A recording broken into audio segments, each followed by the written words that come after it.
Hi all. This reading is for May the 20th, 2019. We have the Strength card showing on the bottom of the Game of Thrones tarot deck here to get us started.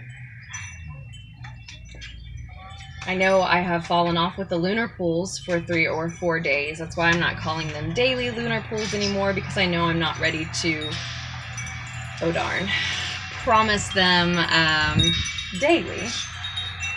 Hopefully that's just about to stop. Let's see if we can will that to break or something. It worked. First card, 2 of Cups. Lovely. Strength card and then the 2 of Cups. Interesting. Yeah, I think we do want these. The Ace of Fire. The Tower. The 9 of Cups. Oh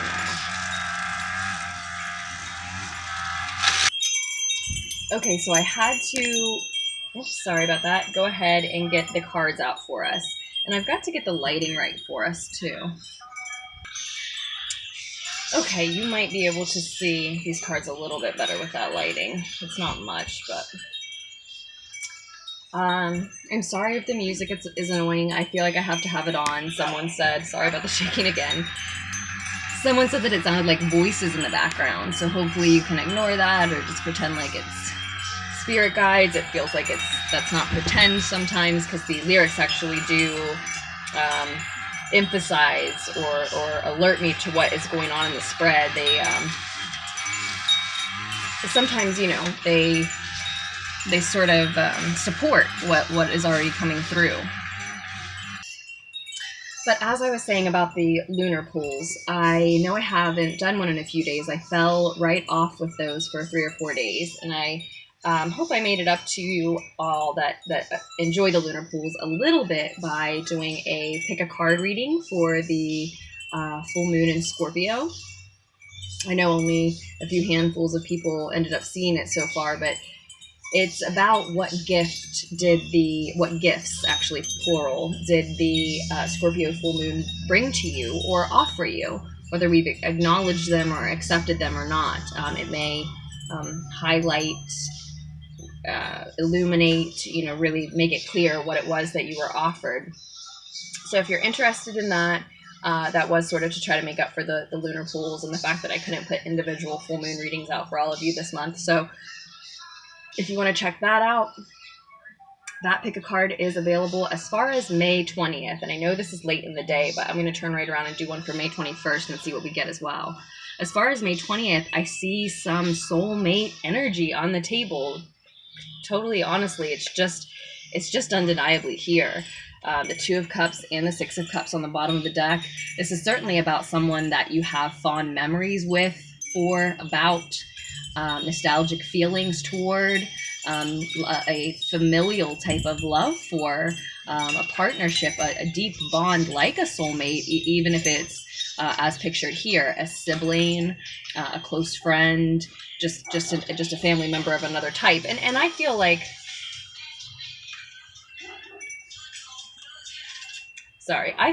soulmates can be, you know, soulmates might not mean a lover, but that's semantics. That's just, to me, that sort of depends, you know, how you use those labels.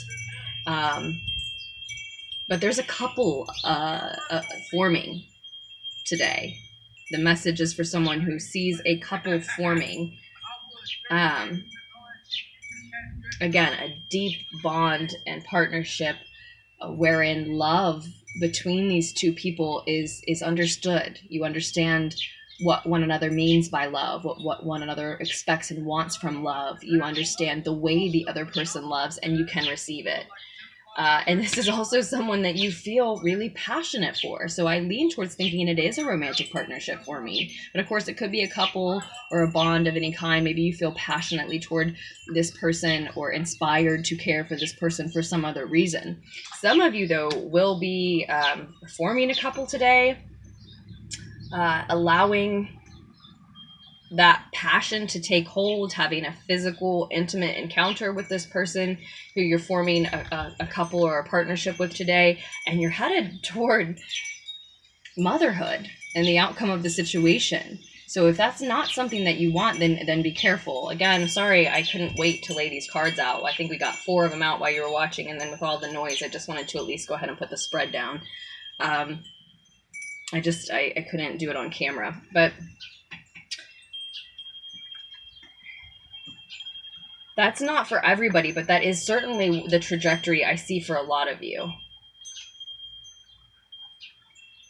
And, you know, again, if that's not something that you want, just be very well aware that it's a possibility for you today. Let me get this music back on.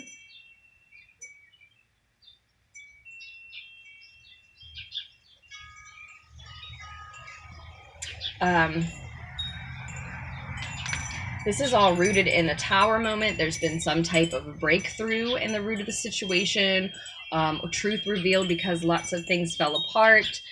Maybe even with the Scorpio full moon energy, where everyone is feeling the death of something, shedding something, releasing something, leaving someone or something behind, transforming into a new version of themselves, adopting a new way of being in general. It seems like everybody is touched by that energy at this time in some way. So whatever your Tower moment has been, whether it was, again, just an enlightening truth that was a breakthrough, or an enlightening truth that came as the result of other things falling apart and shedding, that's the root of the situation. In the recent past, with the 9 of Cups reversed, someone did not want to be independent anymore. And it makes perfect sense why then they're going to go ahead and let a couple form today, right? And there is a lot of passion for this person, this partner. But if a pregnancy comes about as a result, I see a burden here in the near future before we reach this Empress energy. Now, this could just be that you're headed toward someone who could be a divine feminine counterpart in your life. This could be you're headed toward a state of being where you embody this divine feminine energy. You start to create what you want in the world, what you want in your life. But it could be motherhood for some of you, a symbol of motherhood for some of you. So getting to that place, whether it's motherhood or the person who's really your divine feminine, or becoming the divine feminine that you're meant to be, the creator that you're meant to be in the world, perhaps, getting to that place is going to be somewhat of a burden in the near future. For some of you, this is a matter of days. For some of you, the near future is a matter of months, right? Because for some of you, we are looking at you heading toward motherhood ultimately. For some of you, we're just looking at you getting to a place where you can create what it is you really want, or meet the person that you really want. Because for some of you, this person that you're forming a couple with and feeling very passionate about, and maybe hooking up with, and maybe even starting a family with, whether you mean to or not, for some of you, one of you in this situation is still a Knight of Cups, making an offer. Now, this person may be expressing from their heart genuinely. This person may think that they really mean everything that they say, but they're not as mature as, say, a queen or a king. They're just not. Oftentimes when we see the Knight of Cups, we're talking about someone who doesn't know the difference between their feelings and emotions. Now, that's just a psychology, American psychology, modern psychology. Some psychologists will draw a difference between feelings and emotions. And that doesn't mean that across the board, that's the way to look at it, right? No who can claim objective truths, right? But I like the school of thought that it seems true to me anyway, that, emotions can be this onset rush of feelings that we get instantly. They can be chemicals and hormones and attraction, and sometimes clouded with a lot of sexual energy. And we can be overwhelmed with those emotions. And so like this knight, we come riding in ready to share everything that we think we feel. And you see, he's holding this cup as he's riding a horse. So he's galloping in and trying to keep that cup steady and keep anything from spilling out of it. It's just not possible. It's just not possible. So some things are going to spill over, meaning we're going to share some things that might be overshares. We're going to make some promises that might be premature. Now, not necessarily us. This could be the person that you're dealing with. It could be both of you. especially if you very recently lost someone else and very recently acknowledged even to yourself that you just don't want to be or like to be alone, and then very quickly decided to form a couple to just kind of keep that from happening. I'm not saying there's not passion here. I'm not saying there's not love understood, a mutual understanding of the way the other person does emote. But I feel like it's a lot of really overwhelming emotions spilling out. This is somebody who can be, like I said, an oversharer. They can be messy, the way that it would be messy if this person was trying to carry their cup full of liquid and it just kept spilling everywhere. So you may realize, or the other person may realize about you, that this is premature, that this is the very beginning of a relationship, and you're already spilling and sharing and saying a lot of emotions, maybe secrets, just trying to rush this along, maybe a little bit too fast. It seems like it's a good person for you to be with, for this couple to form with.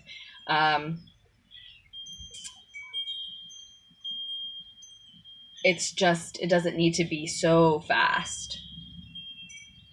Because if it's right after somebody else, some part of you that you don't want to talk to or think about is still actually trying to hold on to what you had. You're still, or at the very least, if you don't want to go back and hold on to who you had, at the very least, you're still very protective of your boundaries because of the other losses that have just happened. So they've rocked you, and they've made you feel like, I need to make sure that no one hurts me. But simultaneously, you're inviting someone brand new in and sharing a lot of emotions and feelings with them already.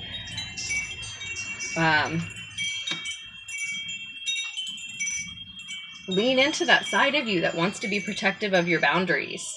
That may be the smartest choice at this time. Again, it doesn't mean that to turn an offer down. It doesn't mean a couple can't form. It doesn't mean that you're not headed toward parenting with this person. If that's what you want, it just doesn't have to happen so fast. You don't have to say everything so fast. Make sure that you're sure of what you're saying, that you mean what that you mean what you say, and that they mean what they say. Right? So that you don't end up hurting them because you don't mean what they say, or that you don't end up letting them hurt you because they don't. Or if the two of you are in that place where you feel like you kind of just need that, but you're very well aware that you can't really make promises, then don't make promises. Or at least have an open, honest conversation with them, like the one I'm trying to have with you now, where you acknowledge this. Hey, we're being really adorable.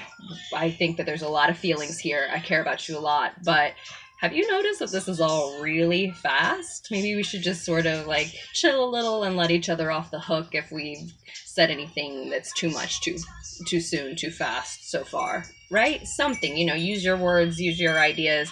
I'm not trying to tell you how to live your life, but this is what the cards are saying. The cards are suggesting that you acknowledge, at least within yourself, I would say probably out loud with them, that the two of you have offered a lot really quick. And you have a beautiful path laid out in front of you with this person. If you don't make everything messy by sharing more than you mean to, because these emotions are something. There is passion. There is love understood. These emotions are something, but let's let them grow and incubate and evolve into real feelings over time as you know this person better, as you're more sure of what you need and want and how they match you in that, right? Let me flip this around so you can take a look at it with me. Because that's really just the only thing that I can imagine that this burden might be here is the two of you realizing, wow, I promised too much too quick. Or even if you don't decide that you don't have all those emotions for that person, even just realizing I'm just in too deep too quick. It could lead to moving in with someone, or this pregnancy that we see, and that might have been great for you a year or 2 or 10 down the line, but currently it's just too much. It's way more than you wanted, were asking for, expected, right? That's all I can imagine this burden being. And I always want to say this. I don't mean to turn something beautiful into something negative, but The reading is never just going to say, hey, everything's beautiful, check out, you don't need to be here. Because there's too many people, even with just a few handfuls of people, there's too many people checking in with these tarot readings in order to find solutions, insight, guidance, advice, for that to be the case. It's not going to happen. In a general reading like this, pretty much if everything's just great, hunky-dory, and you don't need to be here, then the message probably won't be for you. And I just know that because of the type of reader I am, the reasons why I formed my practice, the reason why I continue to do it, you know? So never trying to turn something beautiful into something negative, no. But we're going to look at, if everything looks beautiful, we're going to look at what the pitfalls in the future are going to be, what's going to sneak back up on you from your past, what's going to keep that path from playing out, you know, to the way that it could for you. And I see this burden. Whoops. Whoops. Please stop. Please stop. Let me let you look at that better anyway.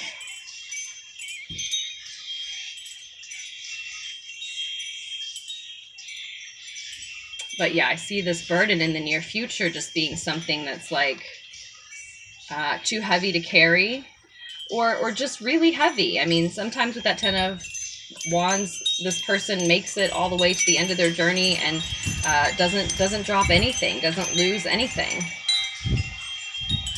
But sometimes they do. Sometimes they have to ask for help, or they end up dropping what they're trying to carry. And it could be a child that you're trying to carry. Okay, I'm not trying to scare anybody. But we are going to get one clarifier on what that 10 of fire, what that burden may be. For some divine masculines, I have to say, and you know if this resonates, right? This is it's pretty specific. If in the root of this situation, if in the root of you deciding that divine masculines, that you don't want to be independent, and this could be a woman who feels that she's in her divine masculine energy, okay? But if you're certain you're in divine masculine energy, that you identify as one, or if you're certain you're looking for a divine feminine energy to partner you, is a better way to put it. And in the root of the situation, if it resonates, there has been a breakthrough, possibly because of a breakup. Some truth came to light, maybe because everything had to fall apart in order for that truth to shine through. Okay, so either a breakthrough or everything falling apart and then that leading to a breakthrough, right? And that led you to very recently deciding, I don't want to be alone anymore. I don't like my independence. I can't enjoy or feel grateful for my independence. It just doesn't feel, you know, rewarding anymore, whether you're financially independent or not. And so today, right around May 20th, you're in the energy of letting a couple form with someone who you do have a sexual attraction to, an inspiration to care for, some sort of loving partnership bond forming now that there's a lot of passion with. And this is a passionate seed that can be watered, right? There's just definitely a pregnancy on the table for some people. But if you're that divine masculine character, keep in mind, you know, you may get this one pregnant and then after a while meet the one you're really supposed to be with. You know, I am not trying to create a soap opera on the table either, but this is what the cards are saying. Yeah, this has tried to come through twice now as the clarifier. Yeah. Note to self, I'm learning to take them the first time they show themselves to me. But yeah, I think that this is overall a message about passion for us. It's a message of passion and a message of love. We got, you know, the fire messenger and the water messenger on the table now.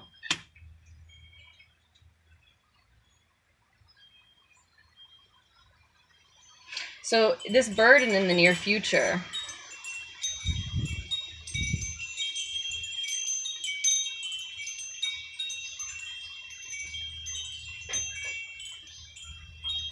is an offer of love.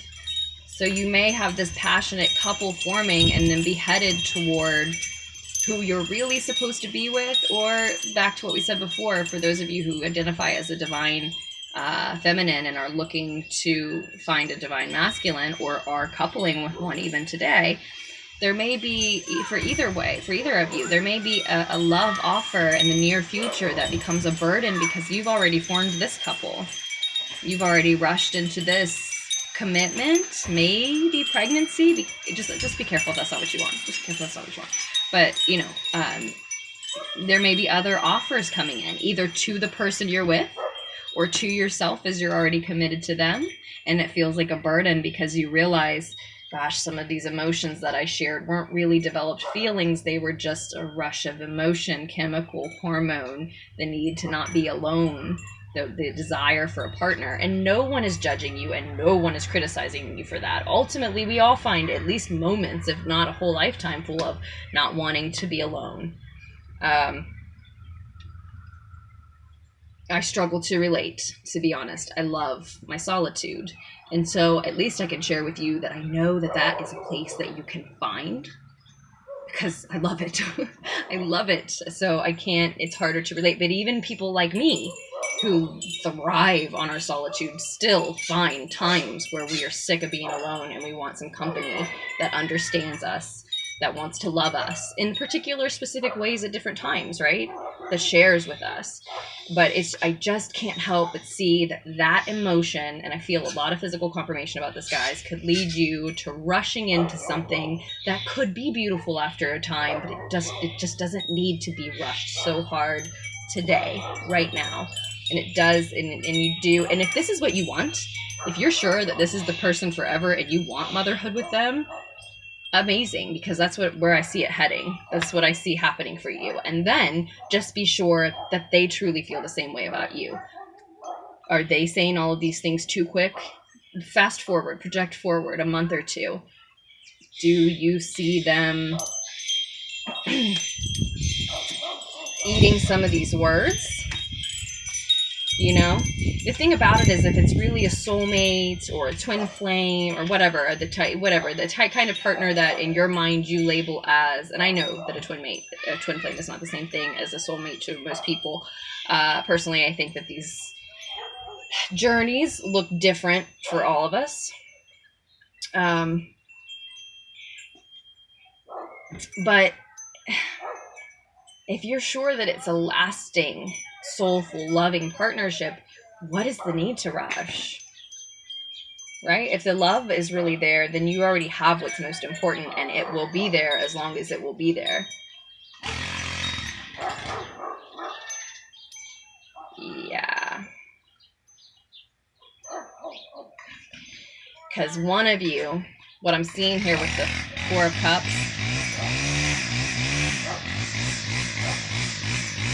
that's highly unfortunate. One of you may get an offer from your past, and you or they may end up in the near future being hard pressed to focus on what they're being offered presently, because they're looking back at the past. Because I see this offer being part of what the burden is in the future, right? So if you're sure you're in that place, just be sure they are too before we make any major big decisions, guys.